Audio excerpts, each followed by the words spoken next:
Hi friends, good morning. Welcome to my channel. எல்லாம் என்ன பண்ணுறீங்கப்பா? இன்றைக்கி எல்லாருக்கும் நல்ல பொழுதாக விடியணும்னு கடவுளை வேண்டிக்கலாம். நல்ல பொழுதாகவும் கழியணும் கடவுளை வேண்டிக்கலாம். ஓகேவா? இன்றைக்கி இப்போ என்னென்னா வாக்கிங் முடிச்சுட்டு வந்துட்டேன். நான் டீ வச்சு குடிச்சிட்டு இப்போ இன்றைக்கி வெள்ளிக்கிழமை இல்லையா, குளிச்சுட்டு வந்து பூஜை பண்ணணும். வீடு இன்றைக்கி துடைக்கல. நான் நாளைக்கா சேலத்துக்கு கோயிலுக்கு போகலான்னு இருக்கேன், அண்ணன் குலதெய்வம் கோயிலுக்கு. நான் இன்றைக்கி சாயந்தரமாக இல்லை நாளைக்கு காலையில் எழுந்து துடைச்சிக்கலாம் அப்படின்றதுனால துடைக்கல. அப்புறம் சமையல் இன்றைக்கி என்னன்னு தெரியல. சவுச்சவு தான் இருக்குது, அதை போட்டு சாம்பார் வச்சுட்டு ரசம் நைட்டு தான் வச்சேன். நேற்று வெளியே போயிட்டு வந்தோம் இல்லையா, அதனால் நைட்டு தான் சமைச்சேன். சாதம் வச்சு ரசம் வச்சேன், அது ரசமே இருக்குது, சரியாக போயிடும். பொரியலுக்கு ஏதாவது காய் வாங்கிட்டு வரணும். இப்போ தம்பி குளிக்க போயிருக்கான், அவன் வந்தோடனே காய் ஏதாவது வாங்கிட்டு சொல்லிவிட்டு பொரியல் பண்ணிவிட்டு சவுச்சவு சாம்பார் வச்சுட்டு சாதம் வைக்கணும். அவ்வளோதான். குளிச்சுட்டு வந்து இப்போ பூஜை பண்ணிவிட்டு சமைக்க ஆரம்பிக்கலாம். அப்புறம் மாவெல்லாம் வேறு தீர்ந்துருச்சு. கோதுமை மாவும் தீர்ந்துருச்சு, ஆரிய மாவு தீர்ந்துருச்சு. களி செய்யவே முடியல. அதனால் என்னெல்லாம் வாங்கிட்டு வந்திருக்கேன். வாங்க என்னென்ன வாங்கிட்டு வந்திருக்கேன்னு பார்க்கலாம்.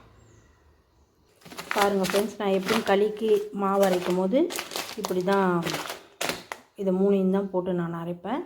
இன்னும் கூட கொஞ்சம் போடலாம், தானியங்கள் இன்னும் கொஞ்சம் போட்டோம்னா இன்னும் நல்லாயிருக்கும். சரி, இப்போதைக்கு இது போதும் அப்படின்றதுனால கம்பு, சோளம், ஆரியம் மூணையுமே இப்போ கட் பண்ணி போட்டுட்டு நல்லா கழுவிட்டு மேலே காய வச்சுருவேன். காய வச்சிட்டதுக்கப்புறம் தான் அரைக்க கொடுப்பேன். அப்படியே அரைக்க மாட்டேன் நான். நல்லா கழுவுனோம்னாக்கா அதில் இருக்க தூசு அதெல்லாம் முதல்லலாம் நம்ம நல்லா புடைப்போம். வீட்டில் பெரியவங்க இருப்பாங்க, நல்லா புடைச்சி கொடுப்பாங்க, தூசெல்லாம் வந்துடும். ஆனால் இப்போது நம்மளுக்கு அந்தளவுக்கு புடைக்கவும் தெரியறதில்ல. அதுவும் இல்லாமல் புடைக்கிறதுக்கு மெயினாக முறம் நம்மளுக்கு கரெக்டாக இல்லை. அது ஒரு மெயினான காரணம். அதனால் நான் அப்படி நல்லா கழுவிட்டு காய வச்சுடுவேன். சாயந்தரமாக தம்பியை அரைச்சிட்டு வந்துடணுன்ட்டு பார்த்துட்ருக்கேன். களியே செய்யலை, ஒரு 10-15 நாளைக்கு மேலே ஆகிடுச்சு களி செஞ்சு. அதனால் இன்றைக்கி இதெல்லாம் அரைச்சிட்டு வந்துடலாம். வெயிட் பண்ணுங்கள், இதெல்லாம் கட் பண்ணி கொட்டிக்கிறேன் நான். பாருங்கள் ஃப்ரெண்ட்ஸ், இதை மூணையும் கொட்டிட்டேன். இதில் கரெக்டாக 2 கிலோ ஆரியம், 1 கிலோ கம்பு, 1/2 கிலோ சோளம், 1/2 கிலோ. அதே மாதிரி பாருங்கள் கோதுமையும் வாங்கி தான் நான் இப்போலாம் அரைச்சிக்கிறேன். கடையில் விற்கிற மாவு நான் வாங்குறதில்ல. ஏன்னா எதை சாப்பிட்றதுக்கும் நம்மளுக்கு பயமாக இருக்குது. அதனால் எதையுமே டைரெக்டாக கடையில் வாங்கி சாப்பிட்றதுக்கு கொஞ்சம் யோசிக்க வேண்டியதாக இருக்குது. அதனால் கொஞ்சம் கோதுமையும் அரைச்சிக்கலாம் அப்படின்ட்டு இப்போ ஒரு 7-8 மாதமாக இப்படி தான் வாங்கி செஞ்சுக்கிட்டு இருக்கேன். இது ஒரு 2 கிலோ அரைச்சோம்னாக்கா ஒரு மாதம் அப்படி வரும் எனக்கு. இது ஒரு மாதம் அப்படி வரும் மாவு. டெய்லி களி செஞ்சேன்னா ஒரு மாதம் வரும். அப்படி கொஞ்சம் லேட்டாக கொஞ்சமாக செஞ்சேன்னா ஒரு 2 மாதம் கூட வரும் மாவு எனக்கு.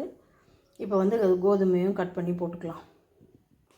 அவ்வளோதான் ஃப்ரெண்ட்ஸ், 2யும் கட் பண்ணி போட்டாச்சு. இப்போ மேலே கொண்டு போய் நல்லா கழுவிட்டு 2யும் காய வச்சிடலாம் வாங்க. ஓகே ஃப்ரெண்ட்ஸ், கழுவி காய வச்சாச்சு. சாயந்தரம் வரைக்கும் நல்லா காயிட்டோம். மழை வேறு வந்துடுது. இப்போ 2 நாள் எங்கள் ஊர்லலாம் கொஞ்சம் நல்லா மழை பெய்யுது. பாருங்கள், காற்று அடித்து எப்படி குப்பைன்னு ஃபுல்லாக குப்பை. சாயந்தரமாக தான் நல்லா மழை வரும், காற்று நிறைய அடிக்கும். இப்போ 2 நாளாக செம்ம மழையே பெய்யுது எங்கள் ஊரில். ஓகேவா? ஓகே ஃப்ரெண்ட்ஸ், இப்போ இது காஞ்ச உடனே நம்ம சாயந்தரமாக அரைச்சி வச்சிட்டோம்னா ஒரு வேலை முடிஞ்சிடும். மாவு இல்லாமல் ரொம்ப கஷ்டமாக இருந்துச்சு. இன்றைக்கி அரைச்சி வச்சிடலாம். ஓகேவா? ஓகே ஃப்ரெண்ட்ஸ், எவ்வளோ தூசு தெரியுங்களா அது கழுவும் போது. ஆரியத்தில் கோதுமையில் கூட கம்மி தான், இல்லவே இல்லை, தூசே இல்லை. ஆனால் ஆரியத்தில் செம்ம தூசு குப்பை. நல்லா கழுவுனதுக்கப்புறம் தான் கொஞ்சம் நல்லாயிருக்கு நம்மளுக்கே மனசுக்கு. இல்லைன்னா அப்படியே போட்டாங்கன்னா நிறைய பேர் அப்படியே போட்டு அரைச்சிட்றாங்க. அப்படி பண்ணாதீங்க தயவுசெய்து. கழுவி காய வச்சு அரைங்க. ஓகேவா? ஓகே ஃப்ரெண்ட்ஸ், பாய். நான் போய் குளிச்சுட்டு பூஜை போடணும். என் வீடியோ பிடிச்சிருந்தா லைக் பண்ணுங்கள், கமெண்ட் பண்ணுங்கள், சப்ஸ்கிரைப் பண்ணுங்கள். Okay bye. அடுத்த வீடியோவில் சந்திக்கலாமா?